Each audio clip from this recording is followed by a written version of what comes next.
الحمد للہ رب العالمین والصلاة والسلام علی سید الانبیاء والمرسلین اما بعد فاعوذ باللہ من الشیطان الرجیم بسم اللہ الرحمن الرحیم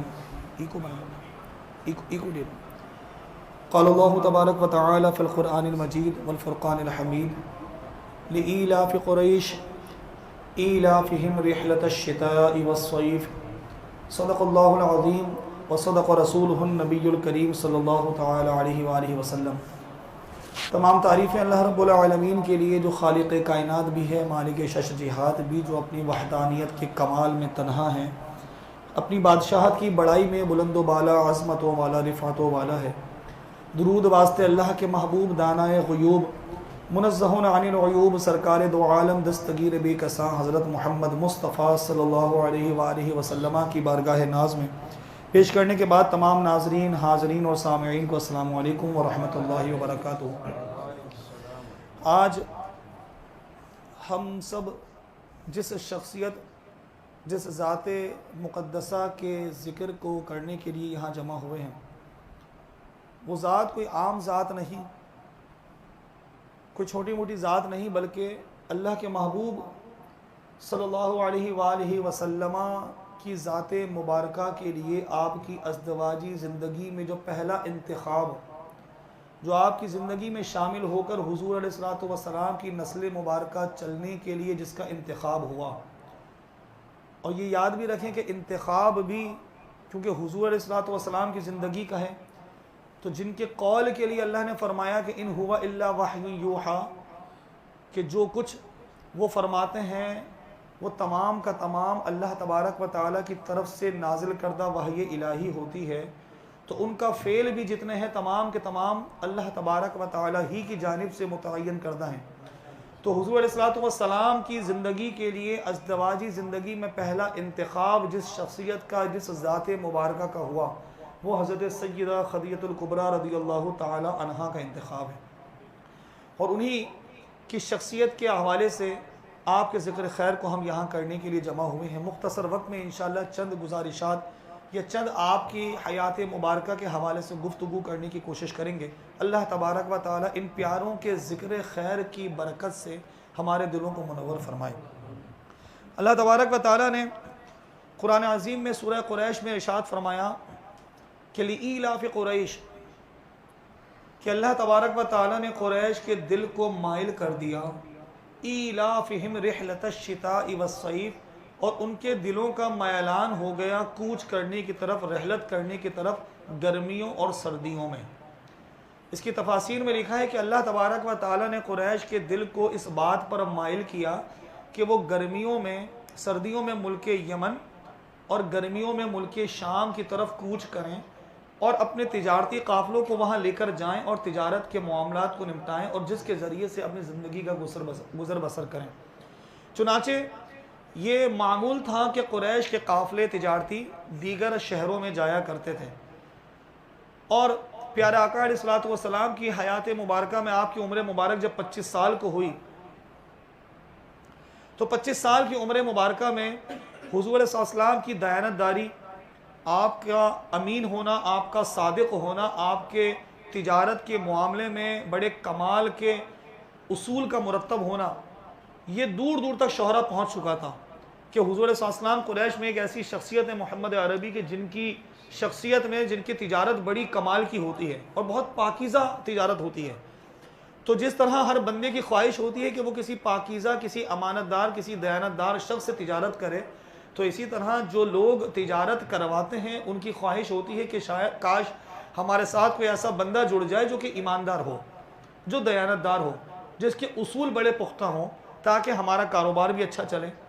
تو یہی خواہش سیدہ خدیجہ رضی اللہ تعالی عنہا کے دل میں بھی تھی کہ کاش محمد عربی میرے قافلوں کو، تجارتی قافلوں کو لے کر روانہ ہوں، لیکن آپ اس بات سے ڈرتی تھی کہیں ایسا نہ ہو کہ آپ منع فرما دیں۔ ادھر ہوا یہ کہ جناب ابو طالب نے پیارے آقا علیہ السلام کی بارگاہ میں عرض کی کہ چونکہ اس سال مالی طور پہ پریشانی کا حال ہے اور معاشی طور پہ کمزوری ہے، تو بیٹا ایسا کریں کہ اگرچہ میرا دل اس بات پر گوارا نہیں کہ میں آپ کو کسی دوسرے شہر بھیجوں، لیکن آپ سیدہ خدیجہ ان کے قافلوں کو لے کر ان سے جا کے کہیں کہ میں آپ کے قافلوں کو لے کر وہاں جانا چاہتا ہوں. لیکن جب پیارے آقا علیہ السلام نے یہ بات سنی تو حضور نے خود جا کر یہ بات کہنے کو ناپسند فرمایا کہ میں جا کر یہ بات نہیں کہوں گا، ممکن ہے کہ وہ خود ہی مجھے بلوا لیں. یہ بات آپ نے کہی تو پھر جناب ابو طالب نے کہا کہ پھر تو انہیں اور بھی بہت سارے لوگ مل جائیں گے جانے کے لیے. بہرحال یہ بات چل رہی تھی کہ اسی اثنا میں یہ گفتگو پہنچی سیدہ خدیجہ تک کہ اس طرح کی کوئی گفتگو ہوئی ہے. جیسے ہی یہ معاملہ ہوا تو دل میں خواہش تو بہت پہلے سے تھی، تو فوراً حضور کی بارگاہ میں پیغام بھجوایا کہ آپ ملک شام کی طرف جو قافلے جا رہے ہیں اگر میرے قافلوں کو لے کر روانہ ہو جائیں تو جس طرح قریش کے دیگر لے جانے والوں کو ہم جو معاوضہ دیتے ہیں میں آپ کو دگنا معاوضہ دوں گی، کیونکہ آپ کی امانت، آپ کی صداقت، آپ کی دیانتداری بہت مشہور ہے. یہ بات چل رہی تھی، پیارا آقا علیہ السلام نے آپ کی اس پیشکش کو قبول کیا اور پھر آپ کے قافلوں کو لے کر روانہ ہوئے. یہ یاد رکھیں کہ سیدہ خدیجہ الکبریٰ رضی اللہ تعالی عنہا اتنی بڑی تاجرہ تھیں کہ جب قافلے چلے تو تمام قریش کے اونٹوں پر لدا ہوا سامان ایک طرف اور سیدہ خدیجہ الکبریٰ رضی اللہ تعالی عنہا کا تنہا آپ کا سامان تجارت وہ اونٹوں پر لدا ہوا اس کی تعداد بھی ایک طرف. اتنا سارا سامان لے کر پیارا آقا اسلام وہاں سے تشریف لے گئے. الغرض آپ نے اپنے ایک خادم اپنے غلام میسرہ کو حضور کے ساتھ کیا اور اس بات کی تلقین کی، تنبیہ کی کہ ان کو کسی بھی طرح پریشانی نہیں ہونی چاہیے، حضور اسلام کو، محمد عربی کو، اور یہ جو بات کہیں ان سے کسی بھی معاملے میں اختلاف نہ کرنا. پھر آپ چلے گئے وہاں پر.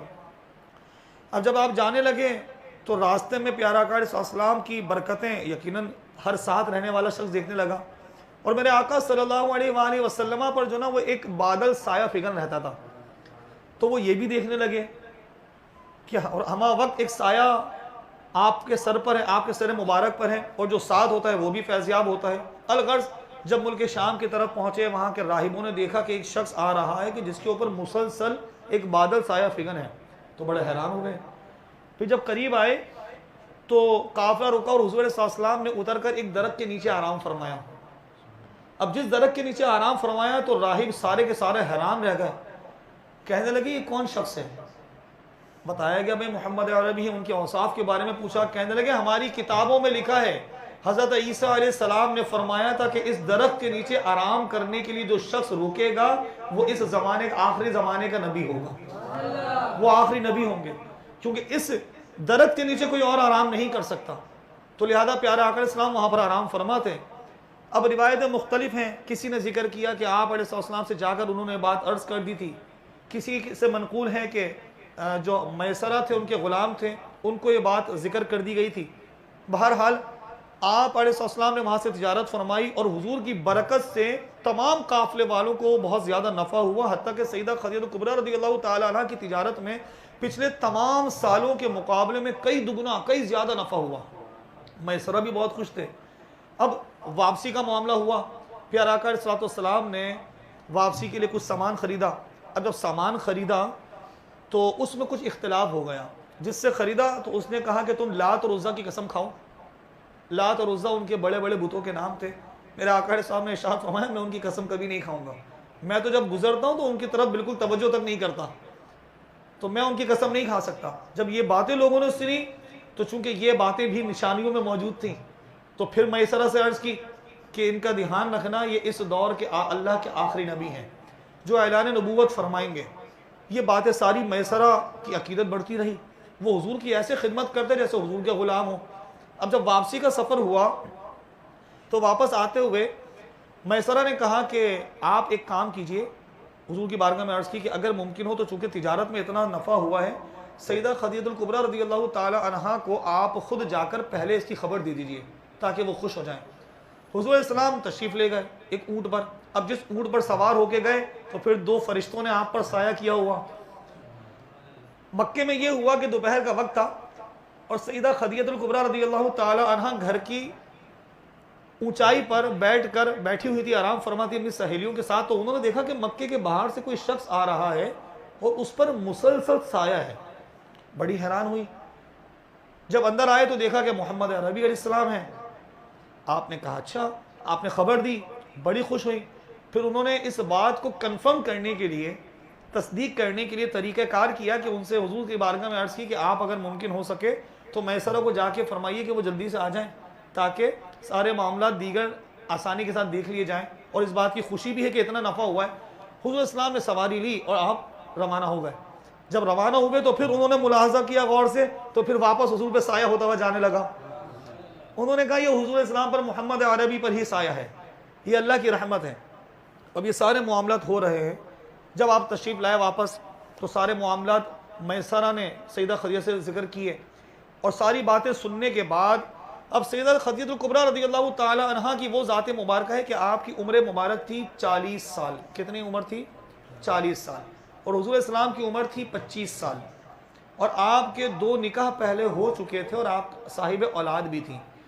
لیکن سیدہ خدیجہ الکبریٰ رضی اللہ تعالی عنہا کے لیے بڑے بڑے رؤساء کے رشتے آتے تھے، کیونکہ آپ وہ ذات مبارکہ تھیں جو پہلے ہی سے اسلام سے پہلے سے پاکیزہ اور طاہرہ اور عفت والے ناموں سے مشہور تھیں۔ آپ کا بڑا اعلیٰ ترین نسب تھا، اور آپ کی شرافت اور آپ کی پاکیزگی اور آپ کی پارسائی بہت مشہور تھی، اور آپ تاجرہ بھی تھی بہت بڑی۔ تو بڑے بڑے رفقا اور بڑے بڑے رؤساء نے رشتے بھیجے، لیکن آپ نے منع فرما دیا۔ جب حضور اسلام کے سارے معاملات ہوئے تو آپ نے اپنے طور پر حضور اسلام کی بارگاہ میں پیغام پہنچوایا کہ میں آپ سے نکاح کرنا چاہتی ہوں، اور آپ سے جب نکاح کا پیغام پہنچایا تو میرے آقا علیہ السلام نے اپنے چچا اور دیگر لوگوں سے، اپنے جو گھر کے بڑے تھے خاندان کے، ان لوگوں سے مشورہ کرنے کے بعد آپ نے نکاح کو قبول فرمایا۔ چنانچہ 25 سال کی عمر میں سیدہ خدیجہ الکبریٰ رضی اللہ تعالی عنہا سے میرے آقا صلی اللہ علیہ وآلہ وسلم کا نکاح ہوا۔ یہ حضور کا پہلا نکاح تھا۔ اب یہ یاد رکھیں کہ نبی کریم علیہ السلام کے کردار اور آپ کی شخصیت کا کتنا حسین پہلو ہے کہ حضور صلی اللہ علیہ وسلم جیسا حسن کسی کے پاس نہیں، کہ حسن یوسف پہ کٹی مصر میں انگشت زنا، اور سر کٹاتے ہیں تیرے نام پہ مردان عرب۔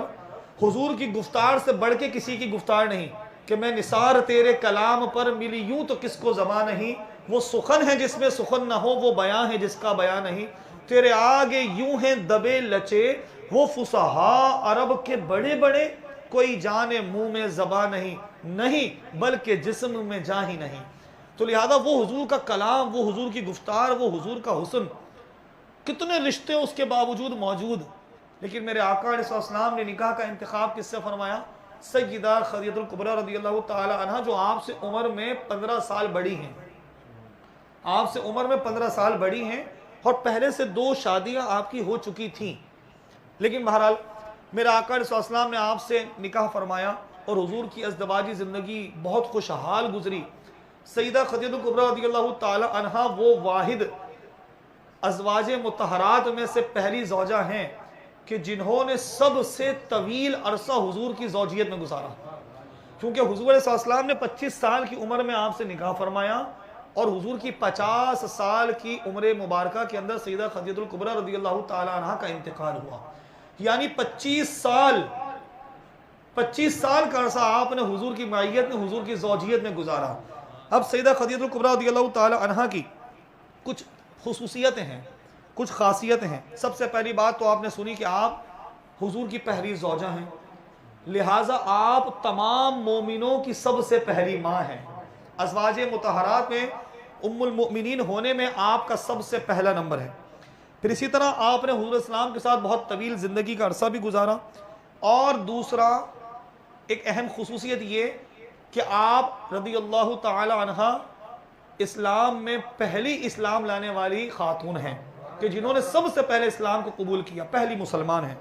پھر اسی طرح حضور علیہ السلام جب نماز ادا فرماتے، یہ بھی آپ کی خاصیتوں میں ہے کہ سیدہ خدیجہ الکبریٰ رضی اللہ تعالی عنہ نماز کے، اسلام کے اعلان سے پہلے ہی اللہ کی عبادت کیا کرتی تھی، نماز ادا فرمایا کرتی تھی۔ اور جس وقت جبریل امین نے حاضر ہو کے حضور کو نماز کا طریقہ بتلایا، اور حضور نے اسی طریقے سے نماز ادا فرمائی، وہ پیر کا دن تھا، روایتوں میں آتا ہے، اور اسی دن یعنی پیر کے اول حصے میں حضور نے پہلی نماز ادا فرمائی، اور پیر کے آخری حصے میں حضور نے وہ نماز کا طریقہ سیدہ خدیجہ الکبریٰ رضی اللہ تعالی عنہا کو سکھایا، اور آپ نے نماز ادا فرمائی۔ پھر دوسرے دن منگل کے روز مولا علی رضی اللہ تعالی عنہ نے نماز ادا فرمائی تھی۔ یہ نماز کی ہسٹری ہے تھوڑی سی۔ پھر اس کے بعد سب سے اہم ترین ایک خاصیت کہ حضرت ابراہیم کے سوا حضور کی تمام اولادیں سیدہ خدیجہ الکبریٰ رضی اللہ تعالی عنہا ہی سے ہیں، تمام اولادیں، یعنی حضور اسلام کے 3 صاحبزادے ہیں اور 4 صاحبزادیاں، ان 7 میں حضرت ابراہیم کے سوا بقیہ تمام کی تمام اولادیں وہ حضور صلی اللہ علیہ وسلم کی کس سے ہیں؟ سیدہ خدیجہ الکبریٰ رضی اللہ تعالی عنہا سے ہی ہیں۔ ان ناموں میں سیدنا قاسم ہیں، حضرت سیدنا عبداللہ ہیں، سیدہ زینب ہیں، سیدہ رقیہ ہیں، سیدہ ام کلثوم اور پھر سیدہ فاطمہ الزہرا رضی اللہ تعالی عنہا۔ اور آپ کی خاصیتوں میں بہت پیاری پیاری خاصیتیں لکھی ہیں۔ ایک خاصیت یہ بھی ہے کہ سیدہ خدیجہ الکبریٰ رضی اللہ تعالی عنہ کی وہ ذات مبارکہ ہے کہ زندگی بھر آپ نے کوئی ایسا کام سرزد نہیں فرمایا کہ جس سے حضور کو تکلیف ہو، یعنی ازدواجی تعلقات میں، میاں بیوی کے رشتے میں بہت سے ایسے کام، بہت سی ایسی باتیں ہو جاتی ہیں کہ جس سے کبھی کسی شوہر کو وقتی طور پہ ایک ناراضگی ہو جاتی ہے، لیکن حضور صلی اللہ علیہ وسلم کبھی بھی زندگی میں آپ سے ناراض نہیں ہوئے۔ پھر اسی طرح کل بروز قیامت تک آنے والے تمام سید زادوں، تمام سادات کی آپ نانی ہیں، تمام سادات کی، کیونکہ سادات سارے کے سارے سیدہ فاطمہ الزہرا رضی اللہ تعالی عنہا کے نسب سے ہیں، اور سیدہ فاطمہ الزہرا رضی اللہ تعالی عنہ آپ ہی کی اولاد ہیں۔ پھر اسی طرح حضور علیہ الصلوۃ والسلام، سبحان اللہ، جب آپ یہ سیدہ غار حرا پر تشریف لے گئے حضور السلام، تو سیدہ خدیجہ الکبریٰ رضی اللہ تعالی عنہ پیچھے سے آپ کے لیے تمام زندگی کے گزارنے کے معاملات، کھانے پینے کی تمام ضروریات، حضور واپس بھی تشریف لاتے، اور جب وہیں رہتے تو سیدہ خدیجہ الکبریٰ رضی اللہ تعالی عنہ بھی کئی مقامات پر کچھ دفعہ وہ زاد راہ لے کر وہاں پر جاتی، حضور کو وہ سامان مہیا کرتی، اور حضور علیہ السلام وہاں پر آرام بھی فرماتے رہے وقتی طور پر، اور باقی پھر آپ عبادت میں مشغول رہتے ہیں، کہ حتیٰ کہ وہاں پر وحی الہی نازل ہوئی۔ جب وحی الہی نازل ہوئی، بخاری شریف حدیث مبارکہ کی سب سے معتبر کتاب سمجھی جاتی ہے، اس میں سب سے پہلی حدیث مبارکہ ہے کہ انما الاعمال بالنیات، اور پھر ایک باب شروع ہوتا ہے کہ کیف کان بدء الوحی، کہ آخر کس طرح وحی کی ابتدا ہوئی۔ تو وحی کی ابتدا ہونے میں جو پہلا جو دوسری حدیث مبارکہ ہے، یعنی بخاری شریف کی تیسری حدیث مبارکہ، بہت دلچسپ حدیث مبارکہ ہے، ذرا اسے غور سے سماعت فرمائیے گا۔ حضور علیہ السلام عبادت میں مشغول تھے، حتیٰ کہ آپ کو آواز آئی کہ آپ اللہ کے رسول ہیں۔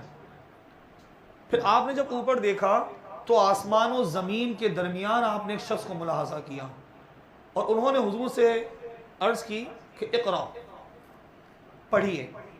میرے آقا علیہ السلام نے ارشاد فرمایا ما انا بقاری، میں پڑھنے والا نہیں ہوں۔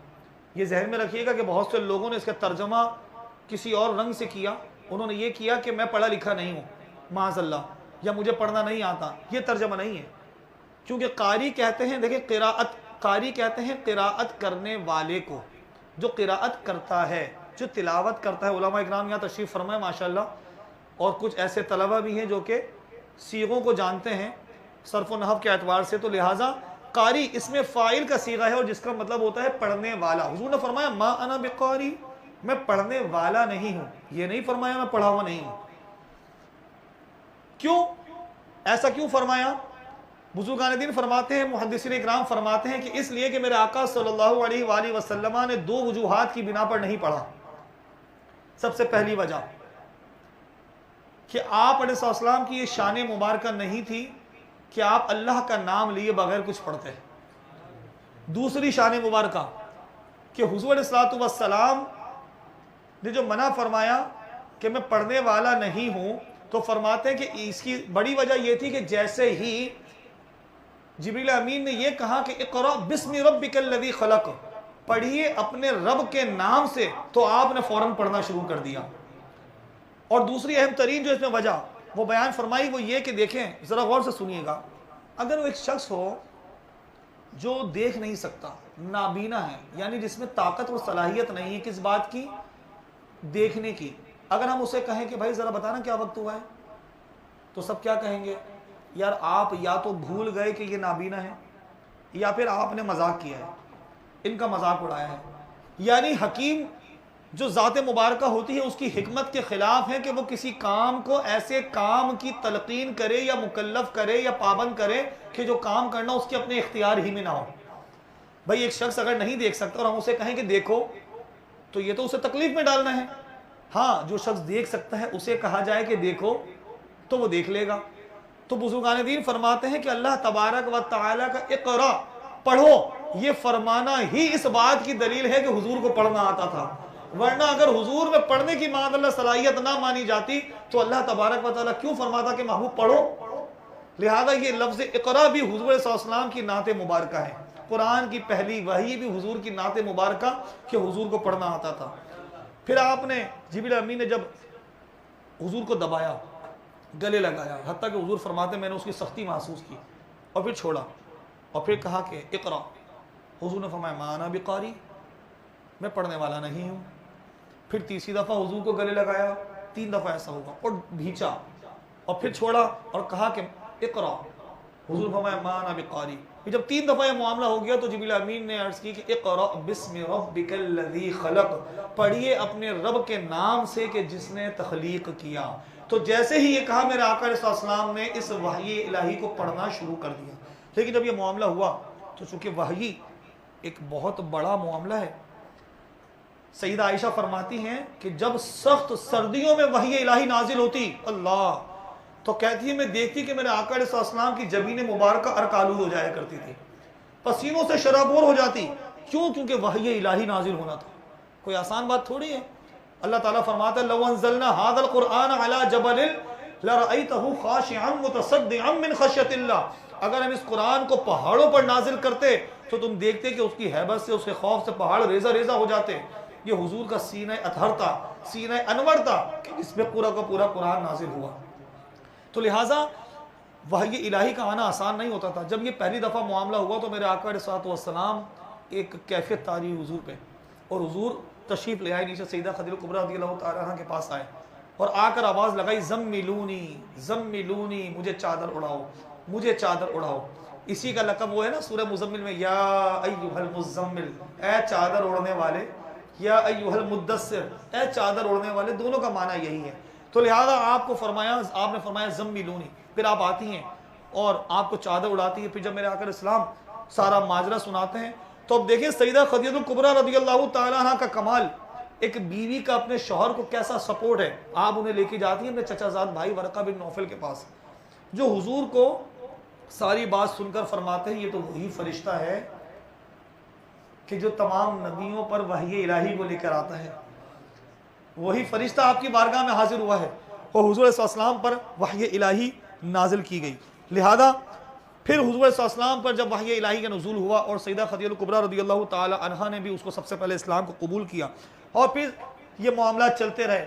یہ یاد رکھیے کہ قرآن عظیم میں سورہ الضحیٰ میں آیت مبارکہ ہے کہ وَوَجَدَكَ عَائِلًا فَأَغْنَىٰ، ہے محبوب جب آپ کو ضرورت مند پایا تو اللہ تبارک و تعالی نے آپ کو غنی فرما دیا۔ تفاسیر میں لکھا ہے کہ اللہ تبارک و تعالی نے حضور علیہ السلام کو جب مال کی ضرورت ہوئی تو سب سے پہلے سیدہ خدیجہ کبریٰ رضی اللہ تعالی عنہا کے مال کے ذریعے مدد فرمائی، پھر صدیق اکبر کے مال کے ذریعے مدد فرمائی، پھر عثمان غنی کے مال کے ذریعے مدد فرمائی، اور چوتھی آپ کو خوب مال غنیمت کے ذریعے آپ کی مدد فرمائی۔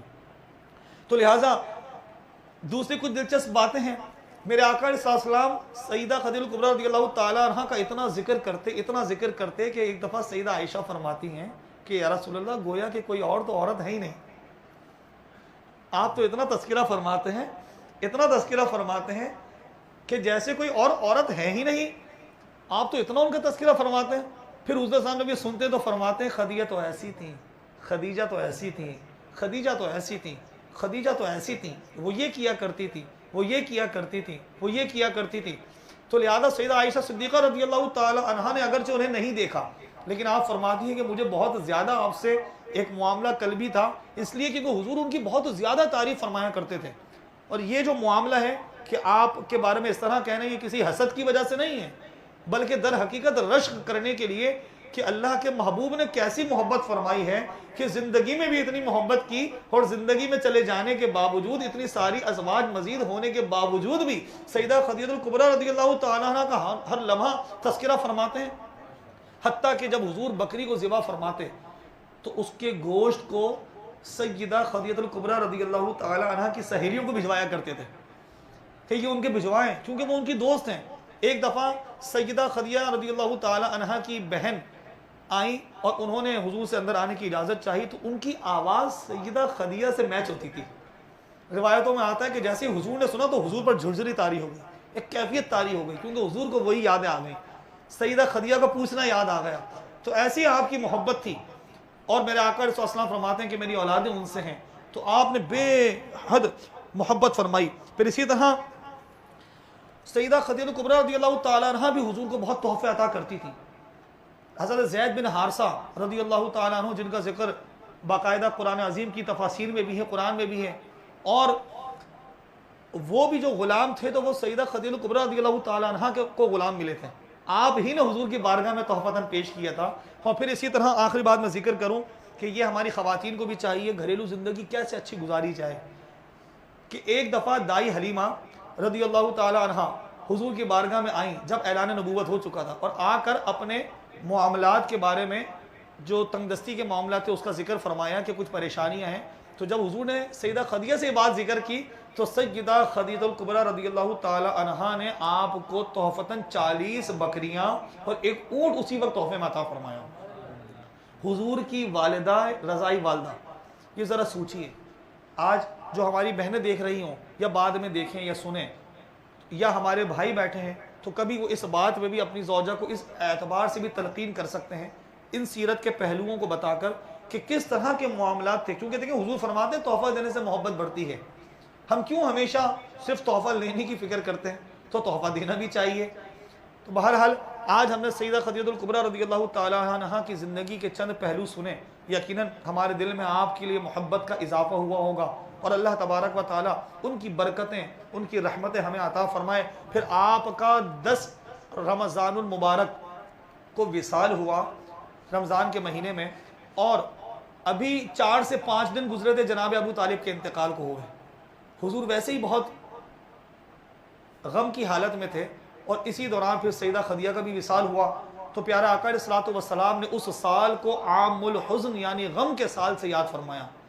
یہ اعلان نبوت کے 10واں سال تھا کہ 10 رمضان المبارک کو سیدہ خدیجہ الکبریٰ رضی اللہ تعالی عنہ اس دنیا سے کوچ کر گئیں، آپ کا وصال ہوا۔ اللہ تبارک و تعالیٰ کی آپ پر رحمت ہو، کروڑا کروڑ رحمتیں ہوں، اور جنت المعلا کے اندر آپ کو مدفون کیا گیا۔ اللہ تبارک و تعالی ہمیں بھی ان کے مزار پاک کی زیارت عطا فرمائے، اور آپ کی قبر مبارک پر، آپ کے مزار پر انوار پر نازل ہونے والی رحمتوں اور اس نور کی بارشوں سے خاص حصہ ہمیں بھی عطا فرمائے۔ اللہ تبارک و تعالی ہمارے جو کچھ بھی کہا اس میں کوئی غلطی کوتاہی ہو گئی ہو تو اللہ تبارک و تعالی معاف فرمائے۔ آمین۔ وما علینا الا البلاغ المبین۔